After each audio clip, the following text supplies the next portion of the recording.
Assalamualaikum warahmatullahi wabarakatuh. Perkenalkan, nama saya Macika Zuhaini Rahadi dari kelas 1 CMPI Prodi Manajemen Pendidikan Islam. Di sini saya ingin menjelaskan singkat tentang ilmu hadis riwayah dan ilmu hadis diroyah. Pengertian ilmu hadis adalah kaidah-kaidah yang mengetahui keadaan perawi dan yang diriwayatkannya. Siapa itu perawi? Orang-orang yang membawa, menerima, dan menyampaikan berita dari Nabi. Perawi itu orang yang mendengarkan hadis dari Nabi, kemudian menyampaikannya lagi kepada orang lain. Kemudian orang lain menyampaikannya lagi kepada yang lain. Nah, orang-orang ini disebut perawi, karena perawi ini adanya dalam sanad, bukan dalam matan. Apa itu marwi? Isi berita yang diriwayatkan. Redaksi hadisnya, perkataan hadisnya itu marwi. Ilmu hadis adalah ilmu yang membahas tentang sanad dan matan. Kenapa sanad? Karena di dalam sanad itu ada perawi untuk menyampaikan hadis.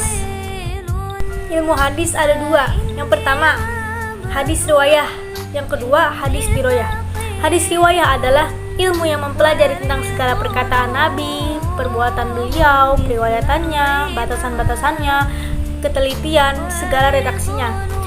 Kalau menurut hadis diroyah adalah ilmu yang mempelajari tentang hakikat periwayatannya, syarat-syaratnya, macam-macamnya, hukum-hukumnya, keadaan perawi dan syarat-syarat mereka, macam-macam periwayatan dan hal-hal yang berkaitan dengan periwayatan.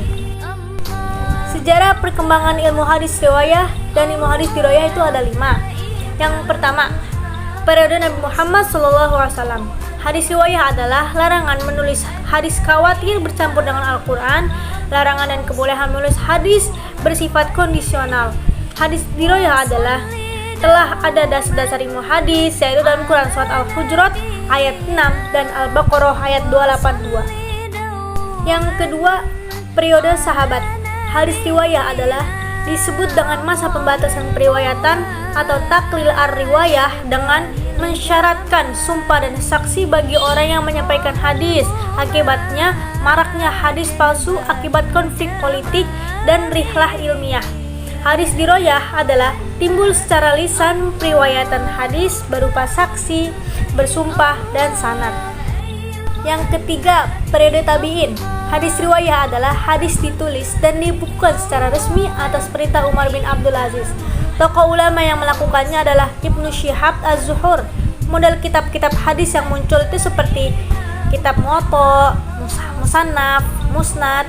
Penulisan hadis itu masih bercampur dengan perkataan dan fatwa sahabat. Terus hadis diroyah adalah timbul secara tertulis tetapi belum terpisah dari ilmu lain. Penulisan ilmu hadis itu bergabung dengan ilmu fikih dan usul fikih seperti kitab Al-Um dengan Ar-Risalah karya Imam Asy-Syafi'i.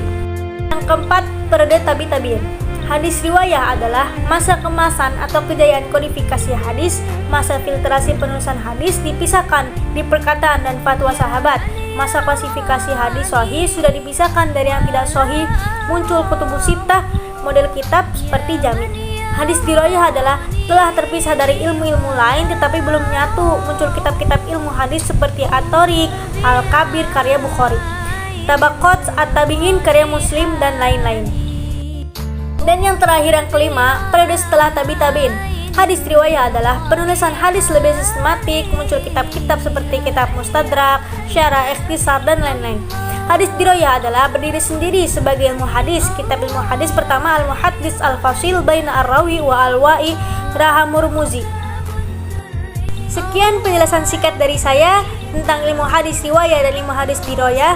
Kurang lebihnya mohon maaf karena saya masih dalam tahap proses pembelajaran. Syukron. Wassalamualaikum warahmatullahi wabarakatuh.